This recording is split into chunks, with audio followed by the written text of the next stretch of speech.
Tāda balss, ka 100 punkti Madonai paliek 0. Graujoši.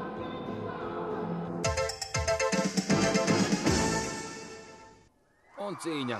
Sarkanajās cepurītēs Andrius un Gintas, viņiem pretī zilajās cepurītēs Kārlis un Nauris. Un pirmo cīņu uzvar lietuvieši. Kaušniekiem ir lieliski iespēja revanšēties, un to viņa arī izdara. Lieliski puiši priecājās. Un meitenes sarkanajās cepurītēs Šarūņa un Oksana. Viņam pretī Ilze ar Signi. Zilajās cepurītēs ļoti sīva cīņa, un šķiet, ka lietuvietis ir tuvāk panākumam. Jā, tas arī notiek. Lietuvas meitenes bija stiprākas pirmajā sacensībā, un tūlīt pat arī atkārtota. Sacensība, kura būs ātrāk, ļoti vienāda cīņa, vienādos spēkos meitenes ir. Un krīt Bauskas komandas meitenes, un lietuvietiem dubultu uzvaru. Un puiši tātad otrie pāri.